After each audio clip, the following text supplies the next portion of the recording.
Happy Sunday. Happy what's left of Sunday, 6/11/2023. By the way, the 11th anniversary of my Los Angeles Kings winning the franchise and the city's first Stanley Cup. The first of what will be 2 out of 3 years. They won again in 2014. So, yeah, that happened today, uh, 10 years ago, for those of you hockey fans out there.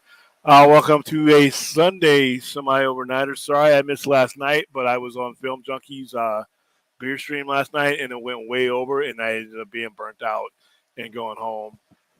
So there was no normal Saturday overnighter. But this week we got a lot planned. We got tonight. Obviously, we have still waiting the specific details on Enosh's return. That'll let me know exactly how we're going to go forward as far as what days we stream, which days we don't, and what days we will be collaborating with him on panels and things like that. Also, we're trying to plan a watch along for Star Trek: Strange New Worlds this week, and then the return of our Star Trek Weekly show will coincide with the return of a weekly Star Trek show. And hopefully during that time, we'll build up enough content to where even when there's not a show on, we'll still have enough Trek to talk. But a lot of the people that, I want to get with are involved with things or cannot do things because of writer strikes, things like that. I do have some fans, and viewers that want to get involved. I got a couple messages from them, so I'll be reaching out to you guys this week as well. So. And it looks like I am in a delay with StreamYard. What a surprise. In fact, I haven't even gotten a notification yet to let me know I go live, and I have my phone here. So, there we go. 5 minutes into this show, it's just not going out. Yeah, hear that? Hilarious. So, as people file in, I'll answer some quick questions here. Kinky Spinker, William, got a call and disregarded as soon as you came on. It's like they knew. Yeah. Who knows, man? How you doing? Graveyard DJ, I love that name too. Good morning, fellow nerds. Yes, Tehran's going on. How are you doing, Graveyard? Jacob's going on. Last night I saw Transformers: Rise of the Beast. Amazing film. At the end credit scene had me cheering like a kid again. Yeah, without spoiling it. Yeah, that's a pretty significant moment, especially if you follow the franchise going all the way back to the 80s and comic books and stuff like that. That particular moment was kind of cool. I'm pretty sure everybody who went way back. I mean, you know who Unicron is, and you go way back.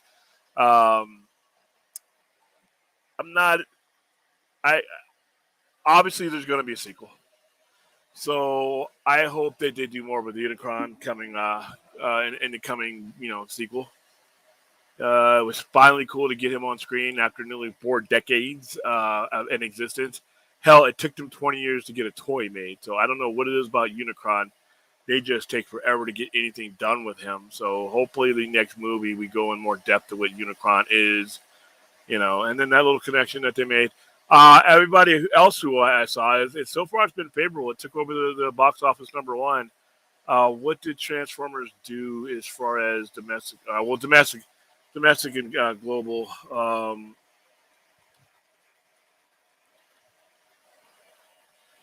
Let's see. Wow, did 170 million global. Its first weekend. That's not bad. Its budget is $200 million, but it's a CGI heavy CGI. I mean, it's all CGI. There's those Transformers obviously are not real. So yeah, that little moment at the end was kind of cool. That's fan service done right, given the topic. How you going, Toronto Petty? I'm doing all right. I just wrapped up the weekend, so this is kind of a lazy Sunday for me. As soon as I'm done here, we'll go for about an hour and a half or so. So around midnight or so, we'll pull the plug, and then I'm going to move some stuff around in here and then play around with some camera angles, play around with some lights. And next time you see me, I'll have a little bit more going on. What I've done on Transformers. Thought Transformers Rise of the Beast is set to release on digital platforms on July 11th. It's too quick for the movie to come out. All right, guys. And then we talked about a lot about this on Film Junkie when we were on his stream last night. Like, if you get a chance to catch his Patreon stream, these studios, especially the ones with streamers, it's they're going for the value that these IPs add. Hold on. Okay, that was you. Sorry. When people are like, "Oh, the streaming bubble is burst," and all this, and you have a studio head saying, "We're going to take care of the theaters," and you guys are a number one priority. They're lying. The streaming bubble hasn't burst. They're making adjustments now because COVID pushed us in an area that we weren't ready to be in yet. That doesn't mean we're not going there. And I don't think theaters will disappear. But I think that when you have things like this, to where they're going to get, and I was telling them last night, they're not going to get rid of the theaters, but there's going to be a compromise between the window that these are available in theaters. Like Transformers got released on June 9th. So if it's going on digital on July 9th, that's a 30-day window. And the reason they're doing that is because the consistent revenue of streaming is worth more than them the box office entirely.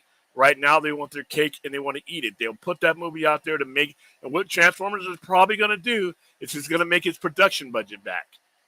It'll make its ad budget back in the theaters. And then everything else will be basically what value it brings to the streaming service. And that was their plan from the beginning. That was their plan from the beginning, no matter how much it made in the cinema. Their consistent revenue plan is going to be the streaming service. So great. They made their money. They made their production back in the cinema. But that value that it's going to add to Paramount Plus or wherever it ends up digital is where they're going to make the bulk of their money back. And that's just the future, man. Yeah. All right. Same thing. William Donovan Cross the Spider-Verse is currently set to release digitally on July 18th. The movie already made a ton of money. Yeah. By the time July 18th hits, most movies are going to make 80% of their income during the first 2 weeks. So by the time July 18th runs around, once again, we're back into the that really short window. Now, Sony, depending on where it goes, they're going to make money off of that just from the licensing agreement alone. If it goes straight to Disney Plus, they sell that to Disney Plus. So they're going to make their money at the box office with a short window, and then they're going to make their money with whoever they do it on digital. And believe me, Across the Spider-Verse is going to add value to any streaming service it's on. Whatever, whether it's Netflix first and Disney, I think they have a deal where one streamer gets it and then it goes on the back. It goes to its permanent home on Disney Plus. But wherever that movie goes, because of the quality of the movie, its value is going to be recouped. And like I said, get used to these 30-day windows, or 35 or 40 at the most. The last few weeks have been good to me as a nerd with all Spider-Verse movies. Well, you got The Flash, which I've seen, but it's coming up for the rest of you guys.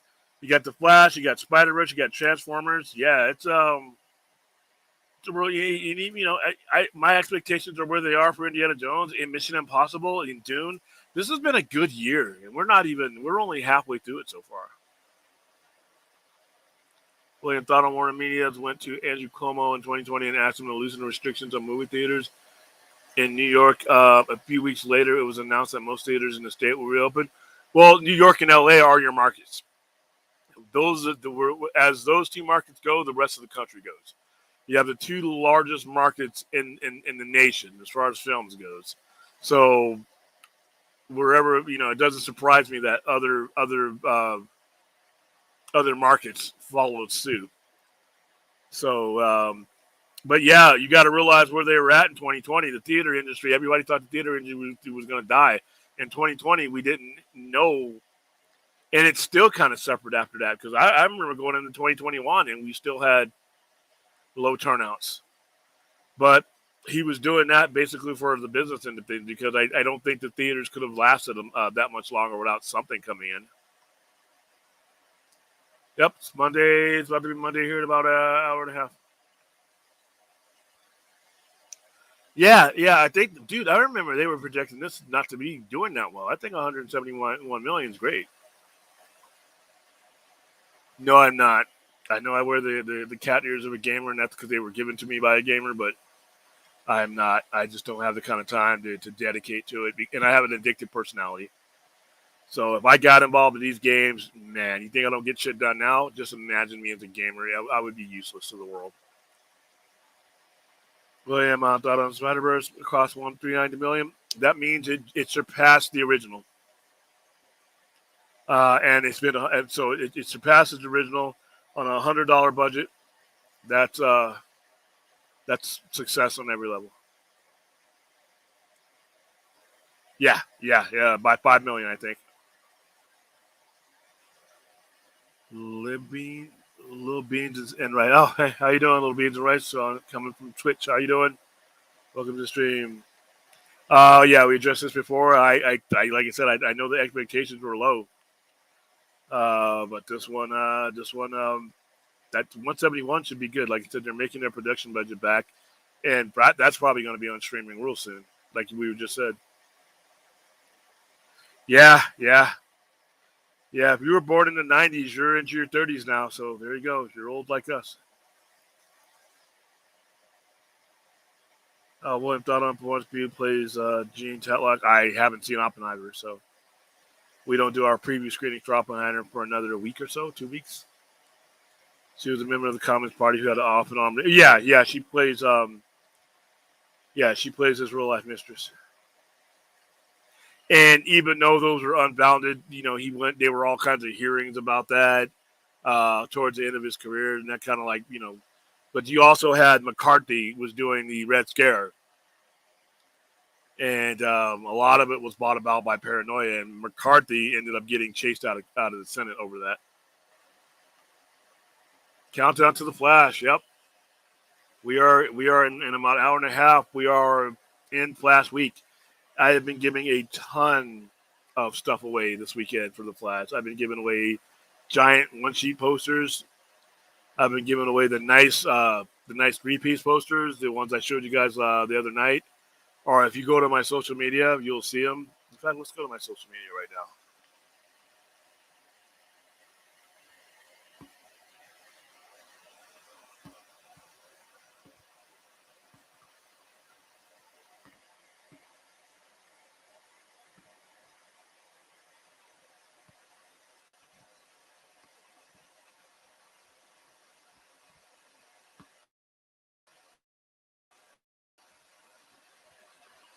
There we go.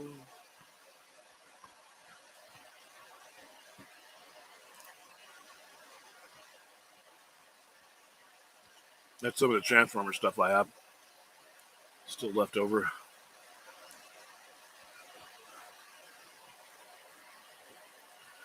Let me show you.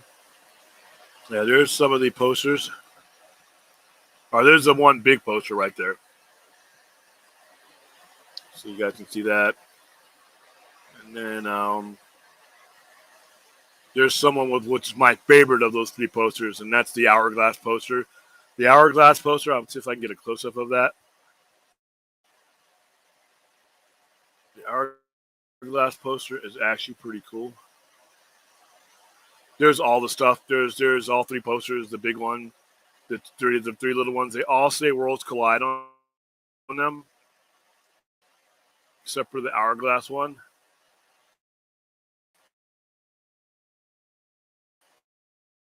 Let me show you.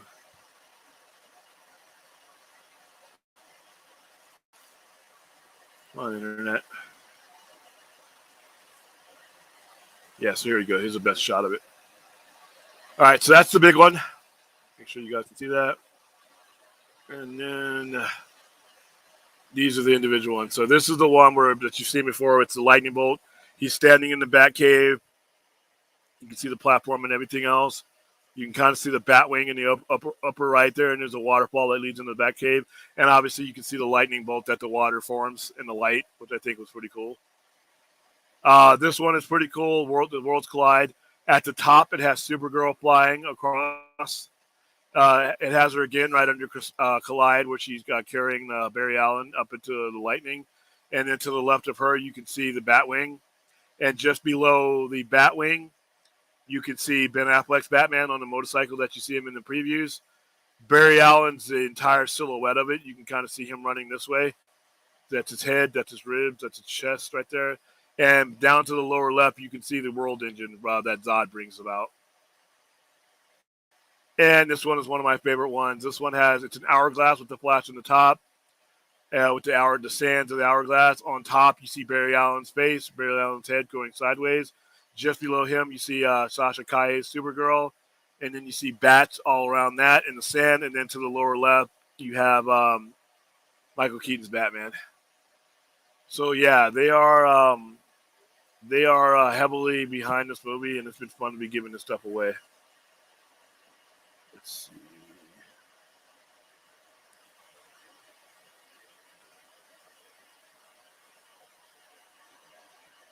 All right. Well, Steven Spielberg wrote a letter to praise Craig Mazin in the new Last of Us episode 3 long time. And he also basically had a whole group of middle-aged men started squealing because their idol realized who they were. All right, Graveyard DJ. Another one of my favorite cartoons is getting a live-action movie treatment, 80s cartoon Mask. I watched that cartoon. I had the toys. Remember the boulder popped off the top, and it had the gas station, and it would have the two guns that came down. I had the car that flew. I remember that. I watched that show. That was back when cartoons were solely to sell toys. Well, question. Let's say hypothetically it's true that Matt Reeves is planning to introduce Harvey Dent as Two-Face in the next Batman movie. Is the character of Harvey Dent able to be redeemed? Yeah. Yeah. I mean, I don't. Do you mean redeemed as in his character arc, or redeemed from? I mean, character arc. I don't think so. I think Two-Face is what he is. The only way Two-Face ever gets redeemed is if he's killed. So yeah. I don't think so. I mean, by the time he could be redeemed, but it would be the end of his story arc. What's going on, Larry? Across the Spider-Verse earns $55 million in the film's second domestic week at 54% drop. That's not bad at all. And like I said, we're already it made its production debut like the first day, and it's made its production cost the first day, and it's reached its predecessor. It's outdone Into the Spider-Verse already, so we're already going to put place with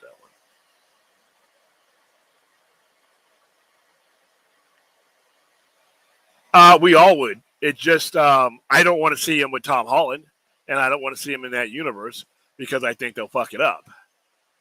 It took them a very long time to get to the point where Tom Holland wasn't just a stooge for every other major Marvel Cinematic Universe character. Like I said, he gets upstaged by a dead guy's glasses in his own sequel.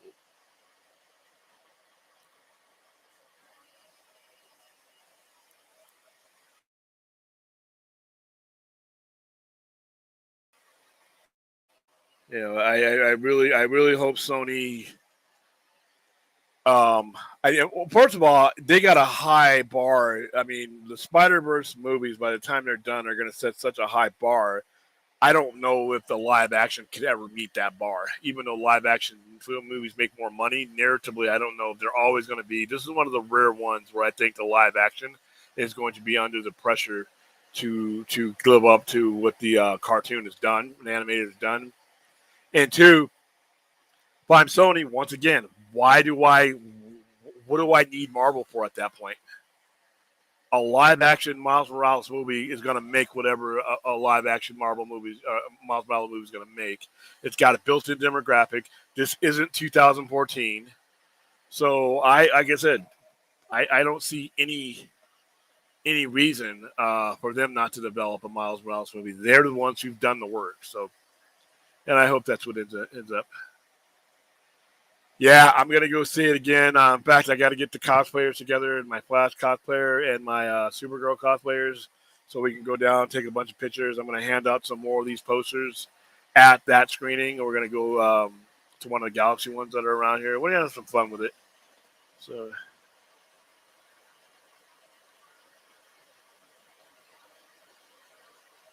yes, I do.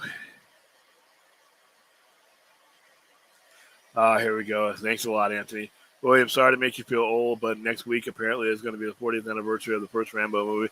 That doesn't make me feel old. Not really. I mean, 1980. Actually, was it 1982? I thought 1982 was the first. I thought Rambo came out in 1982. When did First Blood come out? I thought First Blood came out in 81 or 82. Was it 83? No, no, it's already. Yeah, last year was the 40th anniversary of First Blood.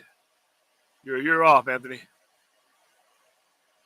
Yeah, they really did a good job on the smaller ones. I mean I got a bunch of them, but I'm gonna keep some and have them framed for the store along with the big one. I'm gonna get that 48-inch one framed for the store, but I still got plenty of them to give away. Well, yeah. Well, what do you think of the Authority will make their first appearance in Superman? I'm not really putting much into it. I right now I have zero excitement about the new Superman movie because it's so far away.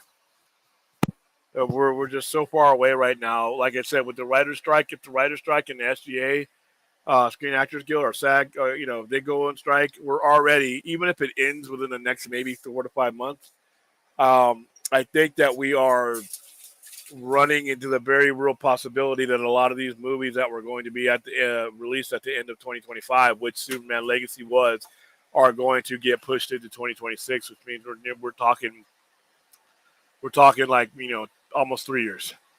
And I generally just don't get excited. But as far as Authority goes, I mean, it's an open license for him to go ahead and do something that most people don't even know exists.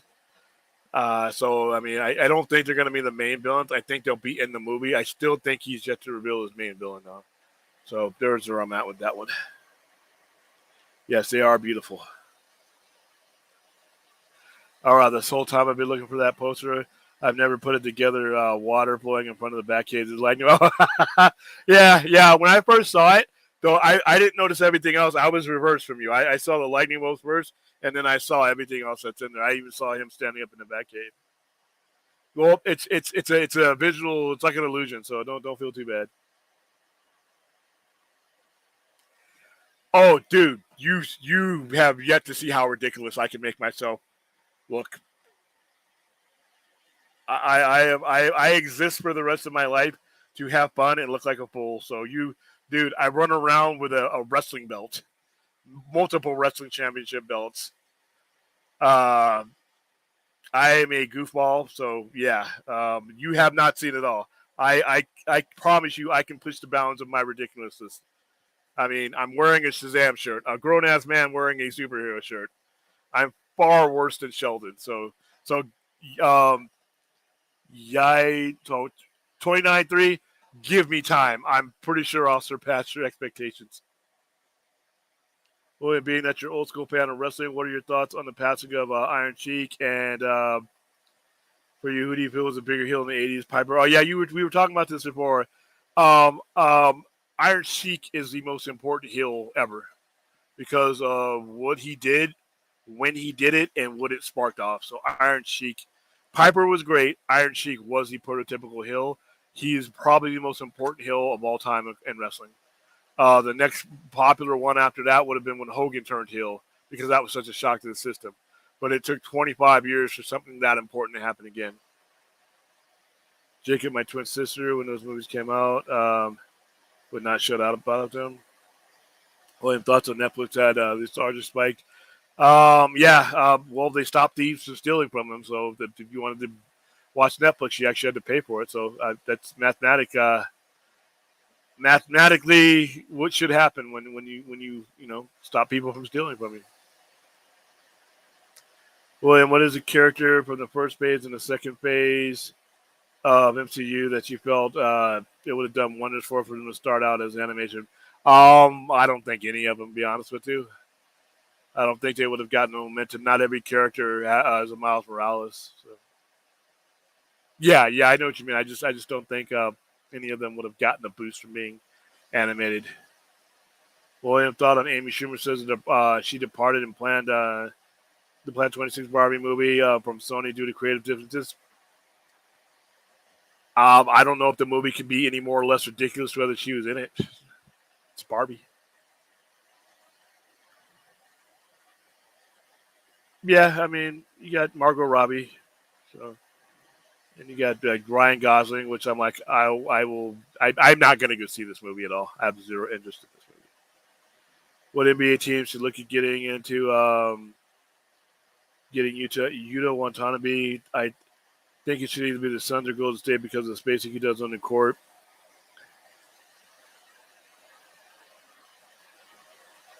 I guess Golden State. But then again, a lot of those teams are going to be at the end of their rope by the time that, Planning on doing a spoiler catch you on the plans? Possibly. Possibly. That's still only going to be one day. I might wait till Sunday, but possibly. I like to give enough people a chance to see it. But once again, if we do a spoiler alert, it's going to say spoiler alert in the title, and it's going to have the spoiler show. So you guys will be fairly warned of when we decide to do the Flash one. William, know what I feel about William is not fans in general are not going to give James Gunn a fair chance because he screwed up decisions that previous teams had. That's 100%. This is why it's so hard to hire the right people when it's time to pick leaders and managers because the decisions that they make, in whether it's an election or a corporate or anything, the decisions that your leader makes are not just immediately, ones that affect you immediately in the near future. These are things that once you set an entire thing, corporation or a country or anything in motion, you're setting it in motion, and its ramifications can be 5, 6, 7, 8, 9 years down the line. DC is still paying for Hamada's hire. That was a bad hire. He's not a bad person, but Hamada was a bad hire, given a bad mandate. DC is still paying for Emmerich ever being there. DC is still paying for Sarnoff being there. The entire Warner Brothers company is still paying for Romanoff being looked over and Tijara being put in his place. And we're 8, 9, 10 years down the line, and we're still dealing with these issues.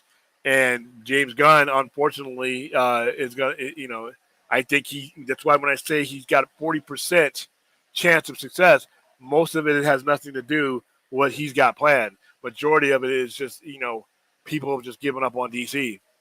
And the brand has been so damaged. And the Flash, if there's anything that can hurt the Flash, it's not going to be what anything Ezra did.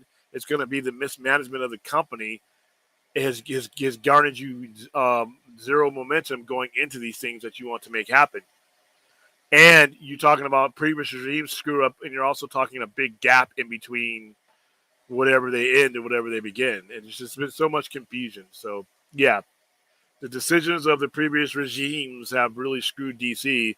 And that's why, if these movies that James Gunn does come out and they don't make a boatload of money, I don't necessarily think that should mean he gets booted. Because whoever's running the show, whether it's Zaslav or anybody else, needs to basically take a look back and see just what the magnitude of the damage was for the decisions that were made, keeping Superman off the air for 5 years, taking forever to put out a Aquaman 2, not capitalizing on the stuff that you already had there. There's just so many mistakes, but each one of those mistakes has a long legacy behind it. It's just not it's something that happens and you can move on. When you put the wrong people in power, they put the wrong people in power, and they surround themselves with the wrong people. And that stain is really hard to get away from. So, yeah, I agree 100%, Anthony.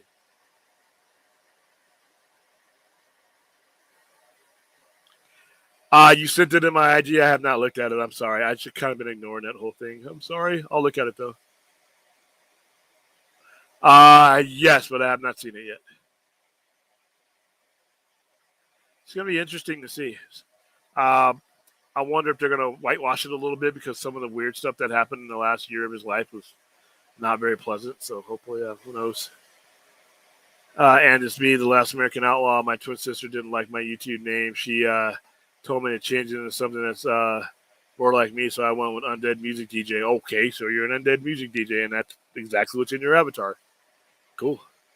I agree about not getting carried away, but the DC movies announcements looks like these strikes are going to go the distance. Yeah, these strikes, and it's important that they get these issues resolved because of the era that we're about to move into. So these strikes could last a very long time. Thought projections of the Quorum Barbie 45 million to 55 million. Oppenheimer 30 to 35 million. Oppenheimer's going to struggle because it's not the subject matter is it's the history stuff is really not always the stuff that does well. But I don't think Oppenheimer's success is going to be judged by box office. Oppenheimer's success is going to be if he gets nominated for an Academy Award because then they'll make their money on the back end and physical media.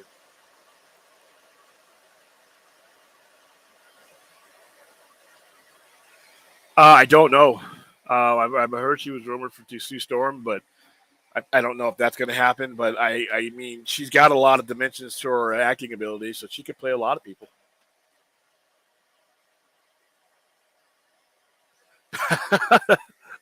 That full trailer for Barbie really said, "Don't watch this." Ow.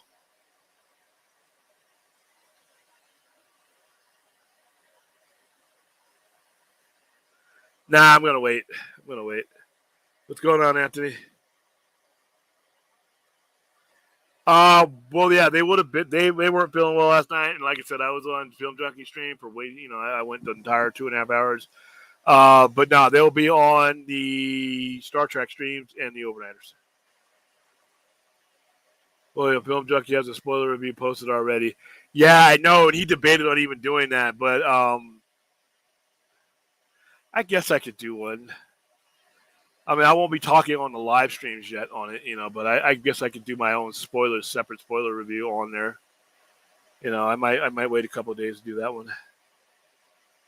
I just don't believe in Gunn. I'm starting a 10-year plan, and 2026, 2028 feels late. Current Marvel, Fast and Furious, Harry Potter audience are tired of universe franchises. Once again, if it's done right, I think we'll be fine. But like you said, it's getting there. It's getting there and not having any momentum, I think is going to hurt them more than anything else. That's why I wouldn't have, I don't think that there should be a full reboot. I think they should gather whatever momentum the Flash gets them, and I think that should carry that into whatever they're doing. So, and like I said, you're always going to have your anti-Snyder people that just want to sit around. Well, the Snyderverse is done. I'm looking forward to what Gunn is doing. Who gives a fuck what you're looking forward? To be honest with you, especially if I'm a studio head, I don't give a rat's ass if you're jazzed about James Gunn. You know why? Because in the interim 3 years that I gotta wait to get that stuff on the screen, I need to be making money, and I need to be making sure that we're primed and ready for what James Gunn has going. And sitting around on our hands for the next 2.5, 3 years, I don't think is a good thing. So I think you should take what you have now, and they should be taking all the stuff that we have shot and finding some way to propel us into into what we're about to get. Because to be honest with you, even the casting announcement, who the hell do I care about a count?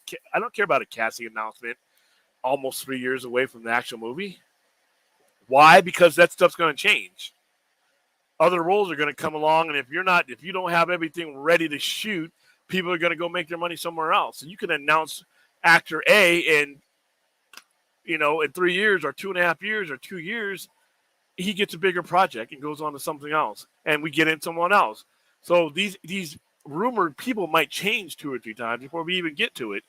And I'm just not the chase your tail type of guy. I get excited about films once contracts are signed and the director or the producer can actually introduce the actors and the actresses and all that. I get a little bit excited. Then I get excited when I see first trailers or stills and footage on set things. That's when I get excited about it. But yeah, I think that James Gunn has the ability to do something special. I just don't think he was placed in a situation where what he does will be the determining factor of whether it's successful or not. We've spoken about previous management, but once again, Another thing is momentum. Where will we be in 2026 as far as fandom goes, and as far as like momentum goes? Momentum could shift in a totally different direction, and corporate shills might change. There's just so much this stuff happen. That's why I'm not for reboots anyway, for various reasons. But this one right here, not only were we doing a little reboot, 2026, that may as well be 5,000 years away. And some people will tell you, oh, no, that's not too long. Yeah, it is. You know how much shit that we could be influenced by in that amount of time? A lot. You know how many trends could change in that amount of time? Plenty. So, yeah, that's why I don't get too excited about this stuff. But I don't think our audience are tired of universe franchises. I think our audience are tired of them being done poorly. Can you blame COVID, though, William, on them waiting so long to release the second Aquaman movie? No. No, I blame mismanagement. You got to look around. Other movies were made and came out in better time than this, than Aquaman did, and they were all dealing with COVID. So, no, I blame mismanagement. I'm really curious to find out how general audience responds. Yeah, so am I. So am I. Like I said, the majority of the people that we've been sending have been plucked from the general audience, and they've loved it. So, but I'm really, just like you, I want to see what the macro has to say, and not just the micro. The Flash movie looks good, not going to lie. Even though Superman is still my favorite DC hero, I'm going to see the Flash movie. Yeah. Same here, and I think you're going to enjoy it. Yeah, they're all, dude, every YouTuber, when I see the YouTube guys, and some of these guys have like massive followings, they're saying it's great. I mean, when I see, it's the print media that's bashing it and saying stupid stuff. And then the people who are like, Ezra. And I'm like, dude, listen, if you can't objectively review the movie without reviewing Ezra, then don't review the movie. I did not tune in for your opinions on Ezra Miller. I don't give a rat's ass what you think about Ezra Miller. If you're going to review The Flash, review The Flash. And in all this, you can't review The Flash without, talking about Elvin in the room. Yes, you can. It's called being an adult and being able to compartmentalize what your audience is there to see. If I tune into your review, I'm not looking for a tabloid review of a movie. I'm looking for your honest thoughts of the movie. Now, do another stream for your honest thoughts on Ezra. And a lot of the reviews that I've seen that have been, that have been kind of crappy are along those lines. Now, there are some legitimate people who have some legitimate CGI, although, CGI, plot, it moves you, all that. That's legitimate. But those are few and far in between to the ones I've seen that just couldn't, that are so obsessed with Ezra Miller. It's kind of sick, actually. Hi, Aaron. No, I've been intentionally ignoring it. Sorry. William, what do you think has to happen for the racing car movie genre, like Fast and Furious movies, like that in general, to get a renewed interest in America? It's better movies, better movies. That's all I can really say, because the last couple of Fast and Furious have not been very good movies. So I got kicked out of Facebook Comic-Con group today for saying Batman is a bit overrated. Wow. Get you to a Superman and Friends trilogy, no universe. Okay. You're basically saying you want him one and done then, because that would bomb.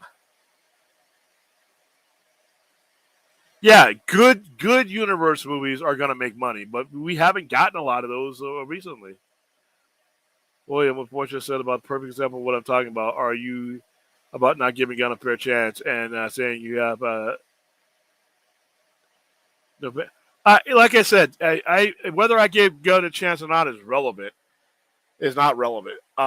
It's the fact of reality that you're dealing. You just don't have a magic wand to make everything that's gone before go away. And some of the decisions that Zaslav has made coming in kind of hinder all this. So you can't really. The consumer has just lost touch with DC right now. The consumer and DC has done everything they can to basically make it easier for themselves to be ignored. Not utilizing their top tier talent, not utilizing their top tier IPs. Once again, all you need to know about how DC has been ran 5 years without a Superman on the big screen. What idiotic organization that has the world's most famous, the world's oldest superhero and doesn't use them for 5 years? because they had grudges and mismanagement issues with Henry Cavill. That stuff doesn't go away. The ramifications don't disappear. That so. I remember you said that the Flash fails, it would make it harder for James Gunn running stuff, but wouldn't it make it easier for him because him doing so many different? No. Once again, two things, maybe, but most likely not. If the Flash were to, I don't think the box office is going to be as much because once again, he made a box office bomb in the Suicide Squad and got the job of running DC. The Suicide Squad was a good movie, so the people looked at that and said, this guy can run DC. If the Flash fails financially, but it is, Warner Brothers already knows it's a great movie. That's why they're putting all this behind it. They can't control necessarily everything that's led up to the damage of the DC brand. They can do the best they can by giving us a bunch of posters, giving us a bunch of screenings. They can do their best to overcompensate, but they may be up against the reality of the past. I don't think that would necessarily make James Gunn's job harder for him. What it might do, though, is it might if you don't have momentum now in that kind of movie with Michael Keaton and Ben Affleck and The Flash and all that, Supergirl, and you may not have enough momentum to carry over into anything else. Who's to say everybody's going to be thoroughly engaged in DC after this? I don't think the box office is going to hurt him one way or another because it's consensus with the company, with him and everybody else is that it's a top tier movie. What it pulls in on the box office,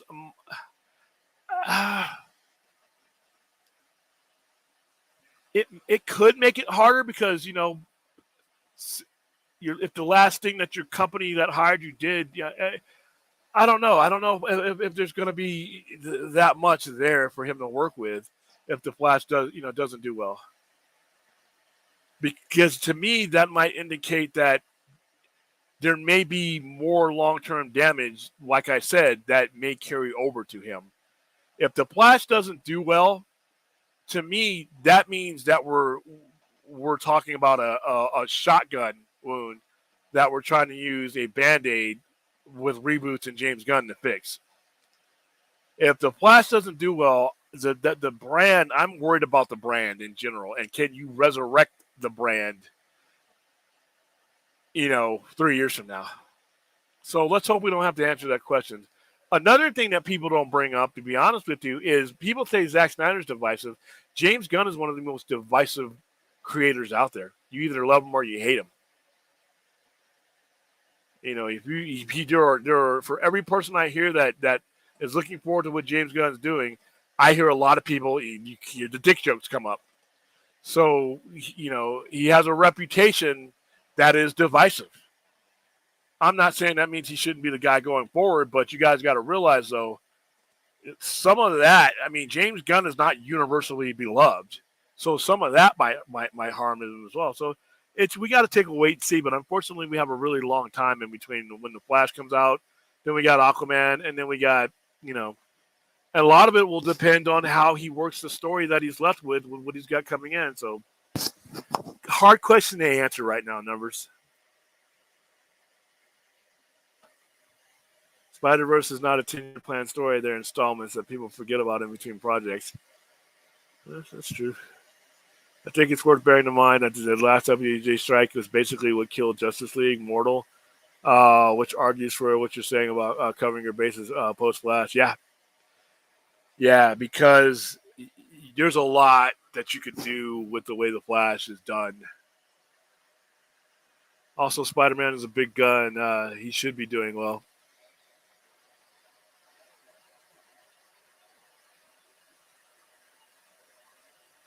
Sony is doing a lot of Spider-Verse spin-off, and I think they're headed somewhere with it.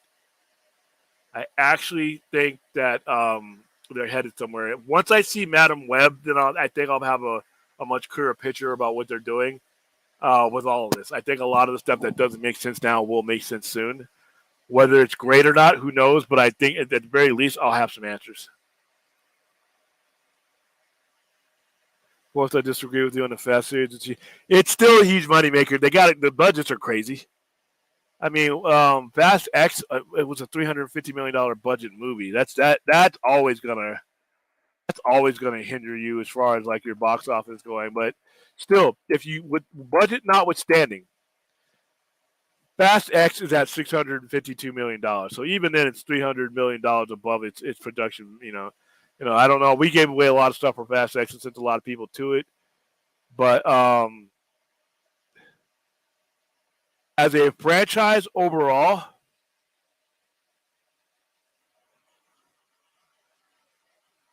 it these movies have all made a lot of money.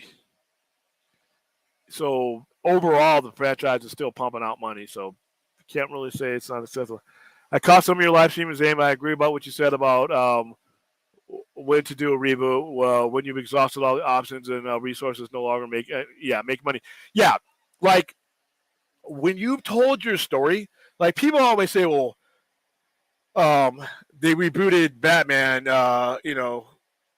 after The Dark Knight. No, they didn't reboot Batman after The Dark Knight. They came up with a different imagining. The Dark Knight series with Nolan, Batman Begins, The Dark Knight, and The Dark Knight Rises, that ran its course.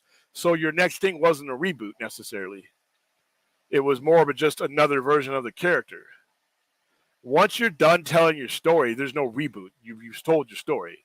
And that's when I don't even know if I'd really call it a reboot more than reimagining, because you weren't going to go on past 3 with Christopher Nolan. That was all he wanted to do. That's all Nolan wanted to do. That's what they set themselves up for. So what a reboot is to me when you disrupt the flow of something that is currently happening because you don't think you can salvage what's going on. So right now, what they're doing with the DCEU, if they were to do a reboot, I don't think James Gunn is dumb enough to do a reboot. I think we're seeing evidence of that. But like right now, none of the DCEU characters ever ran their full course. None of the stories were ended properly. That's a reboot. So right there, the nature of what you're doing is stupidity right there. You sold someone on a beginning and you never gave them a middle and you never gave them an end. And you're telling them to settle for the shit that you gave them, the unfinished, unpolished stuff that never got an ending. On the same token, within the same breath, you're telling that same person and the people that he's going to influence, or they're going to influence to go see these new things, to come see a brand new something, to come invest more time, more money, more thought into a Superman coming from the same company that never finished the first one that you saw back in 2013. Let's get excited about a Batman Brave and the Bold 3 years from now, when I never got the finished product of the Batman that was currently there. So you do reboots. And not like I said, you begin again. You go with a new beginning. Whether you want to call it reboot, technically that's not the right term. You go with a reimagining or a new start once you finish the old one. Because not only is that you should always finish what you started, but it creates a credibility issue, which I think could, knock on wood, hope it doesn't, could hurt the Flash. Because now you're telling somebody, okay, the rumor's getting out that this is the end of things.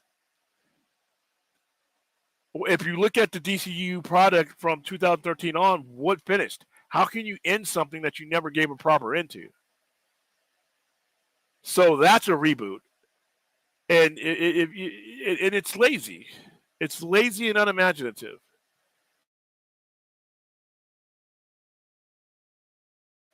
It lacks. It tells me you as a company never had a real plan to begin with, and why should I trust you the second time around? Finishing something gains you credibility that not finishing something doesn't. So it's just, when you've exhausted, if you'd have exhausted what Zack Snyder began, exhausted it, and then it came to its end, then what James Gunn's doing would make sense. But you didn't. And now you're asking people you put through that to lay down more cash when at any point in time they could have the rug pulled out from under them. That's what a lot of people I talk to are afraid of. It's like we invested years into these characters just to have the rug pulled out from under us. And you know what? People's time is important. They can be playing video games. They can be going to see other movies, getting involved in other franchises, getting involved in other Facebook groups, taking that energy that they put towards these franchises into some other franchise. If they have any doubt that you're going to finish what you started, and right now that's all over DC, then it's going to be really hard to pry new money out of their hands. So if you can't look back on what you're about to disrupt and see a cohesive beginning, middle, and end, and sit back and say, have I done everything I can possibly do with these characters within these story arcs, then you don't need to be moving on to something else. It's just plain and simple. It's sloppy and it's unprofessional. It's my opinion. Forth is talking like he's the audience. He is the audience, but he's not. He doesn't represent all the audience. He's just his opinion. The jury is still out on moviegoers who like Superman. His past two series have been underperforming at the box office. Man of Steel made more than any other Superman movie. The very next movie that he was in made almost $300 more million, or $200 more million. I don't know if that underperforming by the standards of stooges. Yeah, corporate shills that were that had their eye on the Marvel vehicle instead of driving their own vehicle and thought everything at the time had to be $1 billion. Under those circumstances, yeah, everything is underperforming. But no, I mean, Man of Steel is looked upon this day as a great movie, even though we didn't have the mental capacity to accept it for what it was then. Doesn't mean it wasn't a good movie. And $678 million after Superman Returns bombed, it's a pretty good haul.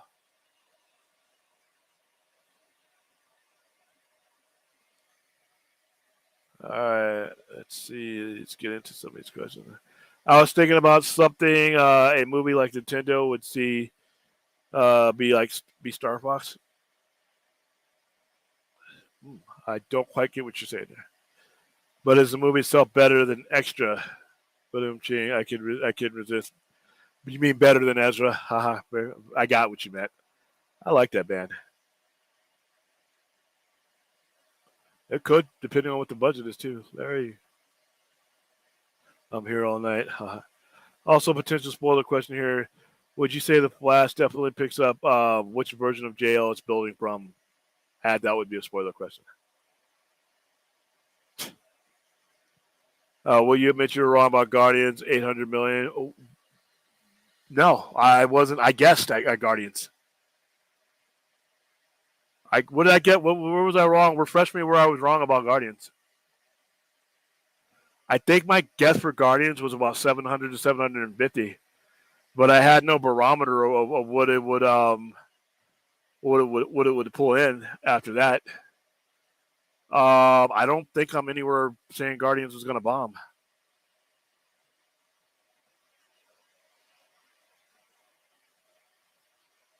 I don't know. I don't have anything to give you a real answer on.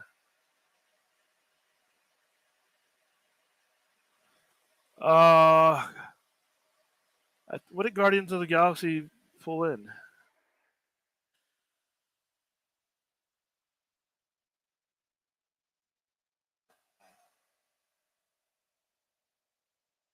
The 2020, the original one pulled in 773.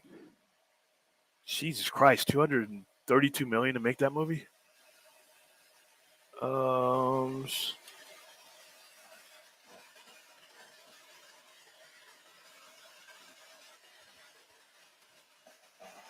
Volume 2 did 869 million. So what we're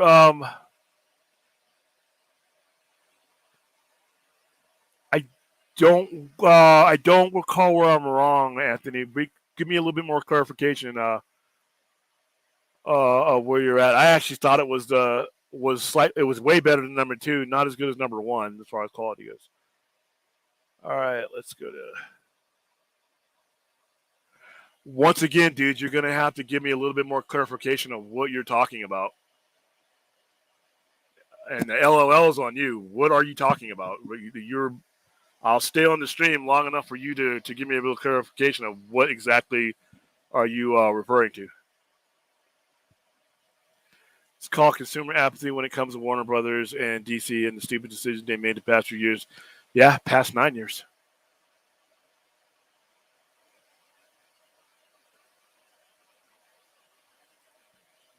Remember, DC films across the decade, our younger audience are not as big on DC as the previous. They're watching anime. Well, that could be the same for just about any franchise.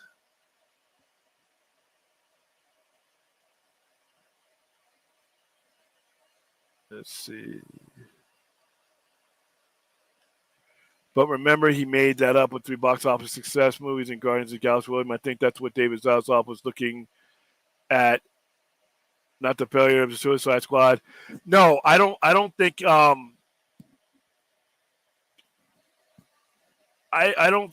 think he was a bunch of criteria because remember that you can't necessarily look at what the Guardians did as far as hiring somebody for the job simple because without the Marvel superstructure behind a lot of these guys, what do these movies make? You walk into my office talking about let's do a movie about a talking raccoon without the other 9 or 11 MCU movies that had come out before there, you're probably going to get laughed out of that office. But because the machine and where it's been, I can't judge James Gunn on what anybody coming from Marvel necessarily, other than Feige. All the directors and the people, the Russo, all these guys that have done things, I can't judge them solely on what they're doing in their box office that's coming from that franchise because that franchise is a machine that runs with or without those people. I would need to find out what James Gunn's plans are and what he has planned for my characters and my franchise. And I would need to see some work, some of the scripts that he's got planned for what we're doing. Suicide Squad was a good example. Even though it was a bomb, I liked it. And I thought it was a good movie. If I'm David Zaslav, I'm probably, looking more what does this guy have the ability to tell DC stories than I am on the franchise that he's doing. Because like I said, the Russos have done things outside of Marvel and, has that been great? So I don't know if that's the necessarily the criteria. But once again, I wasn't in the office with Zaslav when he interviewed Peter Safran and James Gunn. Guardians of the Galaxy were great movies, even though they were basically one of Marvel's C-list teams. Yeah. 2 I didn't like. 1 and 3. 3 was hard to watch because I'm an animal lover. I wasn't a fan of 2. 1 was great. But as far as they did the C-list thing in the way you're supposed to. Establish your universe. Establish your heavy hitters. And then start bringing in and elevating the support characters so that they can thrive. We don't be bringing in, the C-level characters when you haven't established your universe yet. And that's where DC failed. Okay. All right, Anthony. I haven't interacted with you a lot. I'm not trying to pick a fight. Why is that relevant? What does that mean to our conversation? I'm asking this a legitimate question. That's great that it's made, as much money as BBL. What relevance does that have to anything I'm saying or anything that we're saying? Are you referencing a conversation I can't remember? If so, you have, I'm going to be on the air for another half hour, I guess, and you have as much time as you need to clarify what you're saying because these statements, and I don't know if I'm reading them out of order, I don't see the relevance in what you're saying right now. Clue me in. Let's see.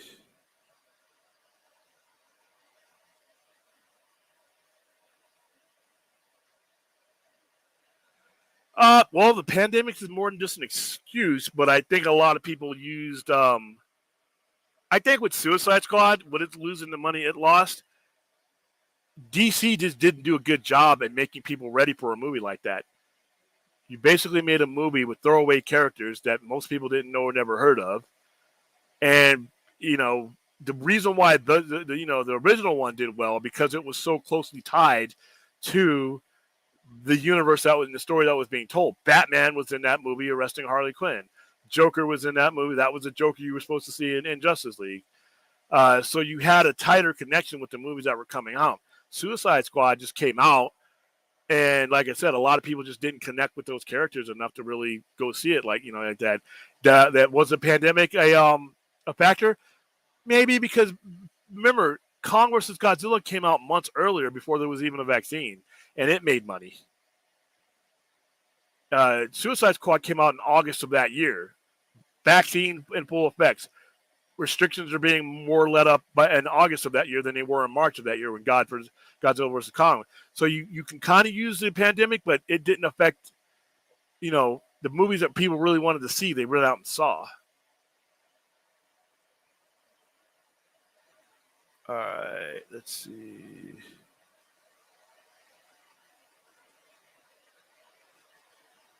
Yeah, and you know what? There are some people that are not universally loved. You reach your audience. I like James Gunn. I think he's a brilliant storyteller, and I'm looking forward to what he got to do. But you hear a lot of the stuff about James Gunn. All the dumb jokes, the pedo jokes, the dick joke, all the stupid stuff, like as if he can only write a certain amount of things. He's done what has been asked of him. Doesn't mean he can't do more, and it doesn't mean that there's not more dimensions to what he can do. Well, just another thing I don't like, just because what they saw with Guardians of the Galaxy and all those dick jokes, they can assume it's just what he's going to do. Yeah, and that's stupid. That's stupid. All if you watch the Suicide Squad, the Suicide Squad, bomb as it was a brilliant exposition and storytelling by James Gunn. If I'm running a company and I want a guy who's going to run a universe where I grow and evolve with the characters, that movie's all I needed to see. I don't need to see Guardians of the Galaxy. I don't need to see all three of them. It's great if you did, but I don't need to see that. Suicide Squad, he made me care about Polka Dot Man. He had me caring whether Polka Dot Man lived or died. So a guy who can do that is very capable. James Gunn, not necessarily, dude. Not every James Gunn movie is, and he himself is not. Dude, go into any chat room. I mean, a month ago, I had to defend. Go back to when James Gunn was first announced. Man, it was like I was public enemy number one trying to defend this guy because that's all I heard was, oh, it's going to be like this. It's going to be stupid fart jokes and stuff. I'm like, no. And my comparison to that was Jonathan Demme doing Married to the Mob and then going on to do Silence of the Lambs. That same guy was able to do one movie, which was a romantic goofball comedy, and turn around and do one of the greatest horror films, serial killer movies of all time. So once you have the basic dynamics of a story, you can do it. But I don't know where you're looking at if you think James Gunn is universally loved, and his movies are. I like his movies. I think they're good. But that is my opinion is not representative of every person that's ever seen his movies or representative of an overall opinion about him. I don't think any director is universally loved, but James Gunn sure as hell isn't. Some of his work may be, some of his films may be, but not all overall. And you know what? Let the audience decide that, But he is divisive. I mean, just look at our chat alone. Go back and watch some of the shows I've been on. Look at the chat, how it's aimed towards James Gunn. I mean, the fire James Gunn hashtag doesn't come about when someone is universally loved. Is it a silly hashtag? Yeah, but that means you're not universally loved. There are people out there who don't love you. Okay, someone told me that Sony has to do Spider-Man related movie every year to keep the rights. I think some frequency like that.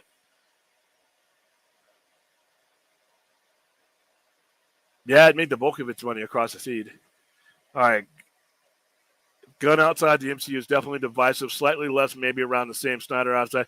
Yeah, and there's nothing wrong with James Gunn being divisive. You just got to understand that it's going to take time for people to grow. A lot of people are not going to go see Superman Legacy because they have a preconceived notion of what James Gunn can do and what he is. I think that's unfortunate, but that's the truth. All right, dude, you're being just random right now. So if you got something a little bit more coherent to give me, I can interact with you, but you're not giving me anything. Sorry, man. All right, well, for me, I actually don't really care about the domestic box office for the Fast and Furious franchise in general. I focus more on the worldwide box office.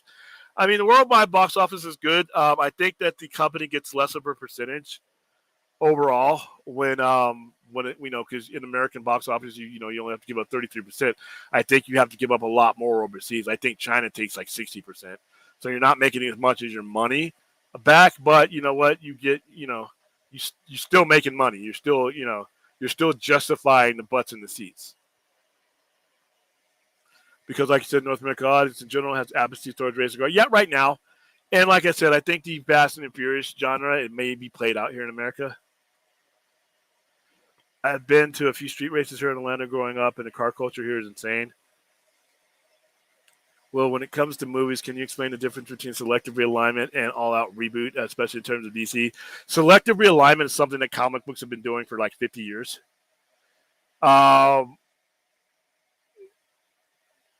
In science fiction shows in general, a lot of times it'll happen when a brand new writer, like a John Byrne or a Hickman or somebody takes over a comic book and they're given creative licenses to do things with certain characters up to a point.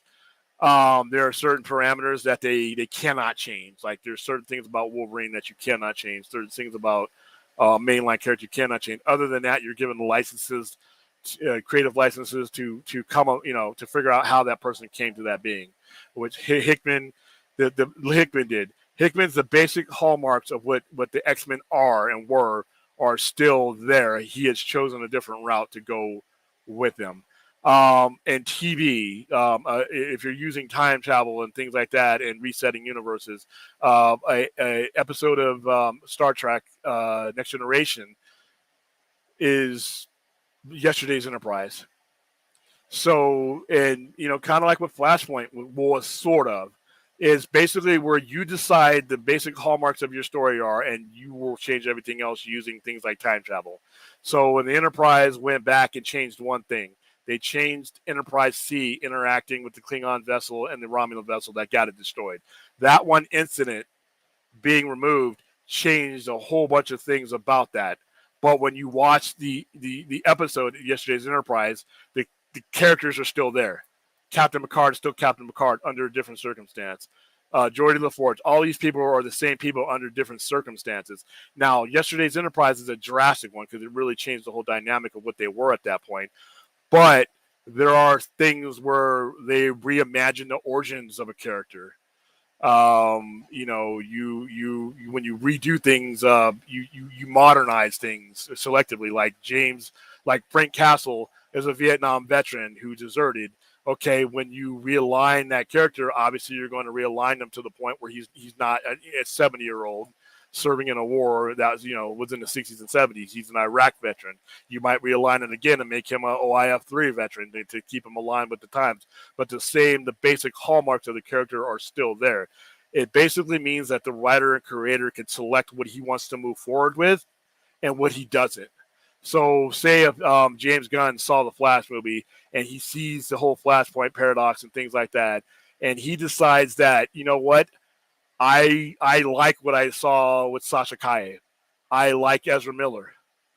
I don't like Ben Affleck. I'm not saying he's saying that, but I don't need Ben Affleck's Batman. I don't need going forward.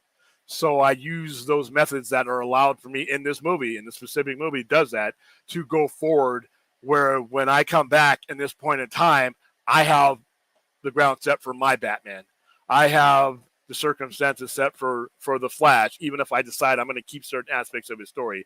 A reboot is completely start from ground zero using nothing prior to before. But the problem with the reboot doing it that way, and the reason why DC has suffered, is continuity. Whenever you do reboots, it hurts your continuity. And when you're trying to make money, continuity is key. Continuity is tantamount to trust. So same thing with comics. Like we were explaining when I was on Junkie Stream last night, everybody got their heroin shot of the New 52. It spiked sales, but what ended up happening is once those speculative buyers left, the long-term buyers had their continuity destroyed. And not just with New 52 and Flashpoint.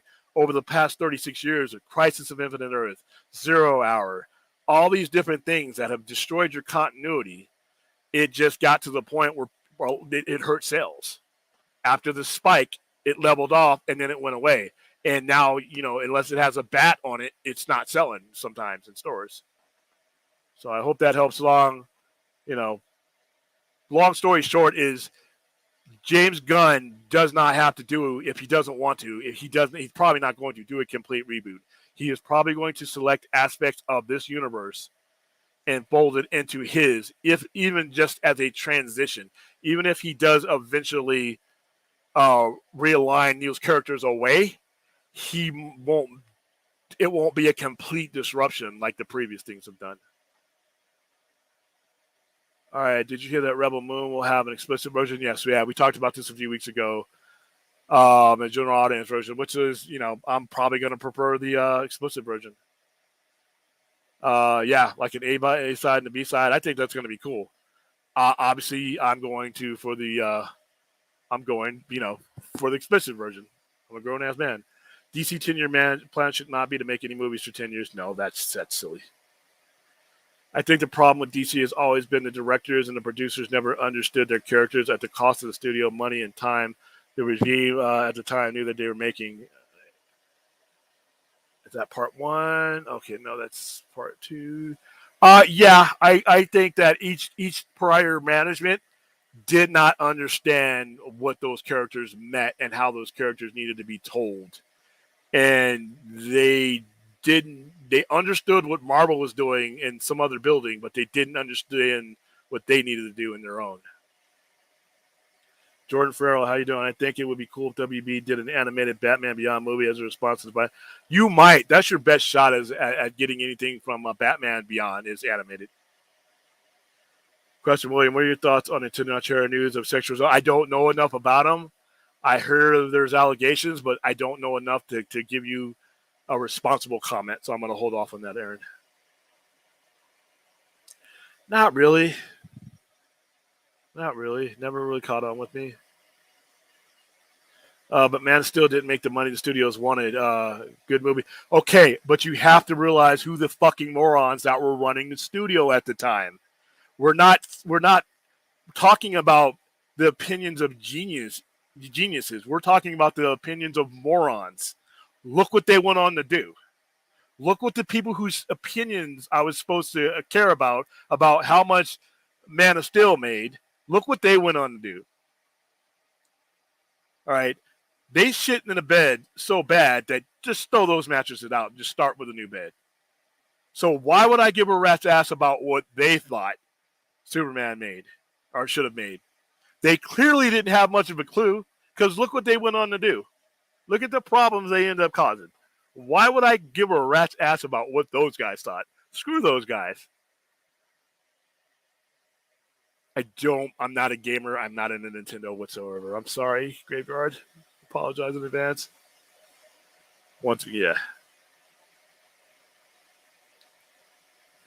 Yeah, so I wouldn't be able to. I'm not a good barometer of if a video game movie is good because I don't play video games. Sorry, guys. I'm looking forward to the BioShock adaptation on HBO one. Yeah, those games are already like movies. Like, The Last of Us. I know about The Last of Us, but I had never played the game prior to watching the show. Oh, the first Guardians movie made 77%. Yeah. My bad. Ignore my previous comments.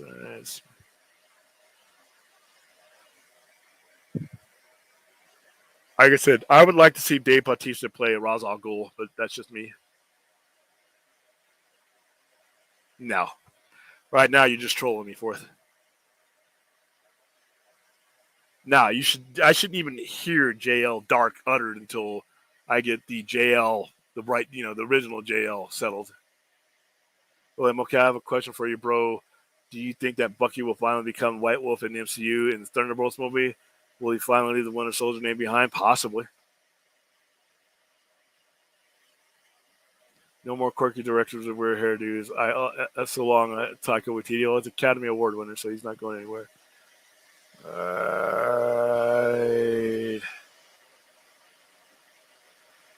Anthony has been hanging out at Eddie's YouTube too long. Yeah.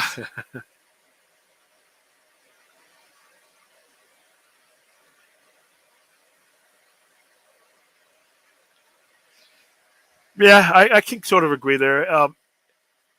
It's all subjective. Like a lot of people like Christopher Nolan. I'm not a big fan of most of his work. But people, put him on the Holy Grail, and I'm like, it's up to that individual. So it's all subjective.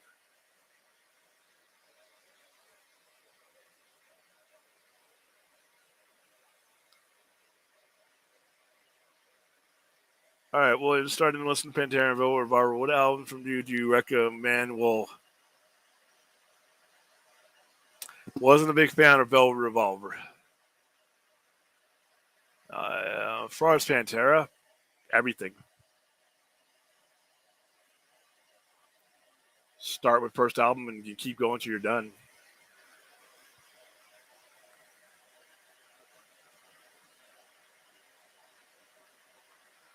Okay. Well, yeah. So you think it's okay for Marvel to do it because they had so much established for rebooting for Marvel? It's going to ruin them. Well, here's the thing, though. By the time, say if the Secret Wars things does reset, you've gotten everything you could have ever wanted out of this universe. There is no disrupting this universe. You've gotten everything you could have imagined out of this universe and more. It's run its course. If they decide they want to restart things, which you have been watching since 2008 has ran its course. You have sat at the Marvel table and you have been filled every time that you sat down there. So, like I said, that's when you would start over again when everything that you were currently doing has ran its logical course. When you've had 15 years of movie making and you've exhausted and explored all those things that the current lineup can give you, then if you want to do it, you go ahead and start over again. But you have the credibility to do so because you finished what you started. Everything that Marvel started in 2008, for the most part, ran its course and or finished.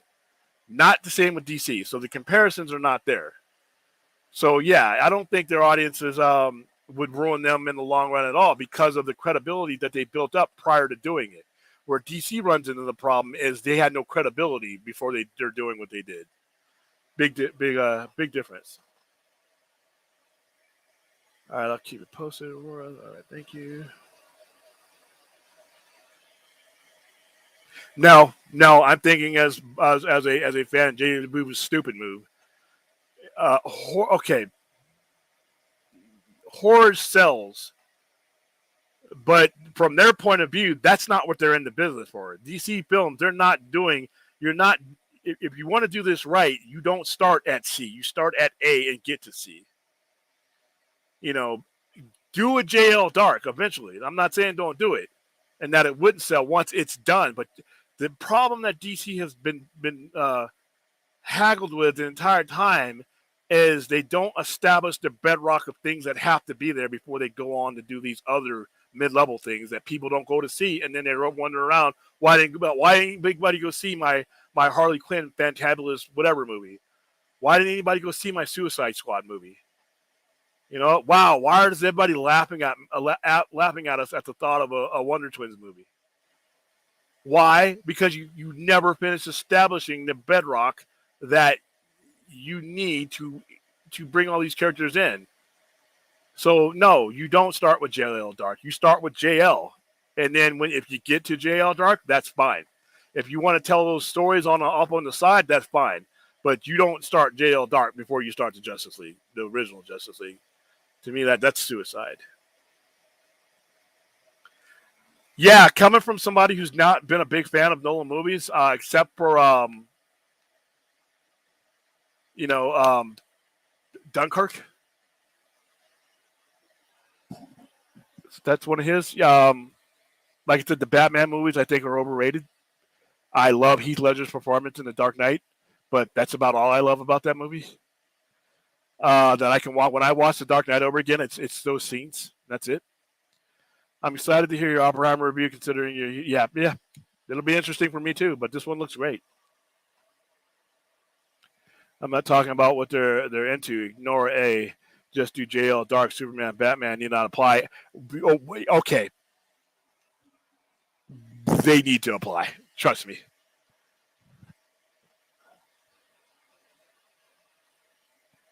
I feel like the first Suicide Squad movie way overperformed, giving the meddling studio did. Yeah, it was rehashed together by video producers, rock video producers or something. Okay, that's you. That's great, but the majority of the audience that they're trying to appeal to, if you're doing JL, there better be a red S and a black bat involved. William, have you seen The Prestige? I think it's Nolan best. Nah.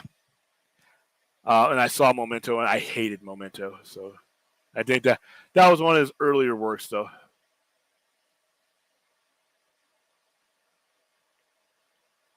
All right. That's it. So we're about at the hour and a half mark I wanted to be at for this particular show. I think I've answered. I tried to interact and answer questions as much as possible. You guys, when you come in and you come into the chat, I have no problem with engaging you, whether we agree or not. Please don't be vague. If you're going to refer to something that you misconstrued or may have construed right or wrong, and you're just going to come in and put in random whatevers, that doesn't help the conversation. I want you to come back, but ask me full questions, interact. 1 word, 2 word things and random sentences here and there in the chat. That doesn't do me any good. That's not interaction. That's hit and run and leave. That's a waste of time. So, all right. I don't mind doing open panels. I'm going to start doing those like on our Saturday night show. I'm not going to do them to 5 and 10 people, though. It'll be like we've done them before with 2 or 3 people. Because, like I said, I want to engage. I don't mind bringing people in who have opposite whatevers. That's part of the whole platform. But have a point. And have a full point. Not some partial random stuff. Have a full point. So we can carry on a full interaction. So, all right, guys, that's going to be about it for me. I am going to go ahead and wrap this one up. Thank you all for being here. Please hit, for Enosh in the Point Extra Lounge, hit the like and subscribe button, on his channel. Also, if you have a chance, head over to the other channel if you're not watching it there already, youtube.com/@the-Sci-Fi Center. Like and subscribe to there. And more than likely see you tomorrow night. But like I said, we'll hammer out a better, more cohesive schedule once I have a full understanding of where Enosh's streams will be slotted. Until then, we'll just be popping up and doing what we can to hold down the fort until he makes his triumphant return. Until next time, I will see you guys later. Get some sleep.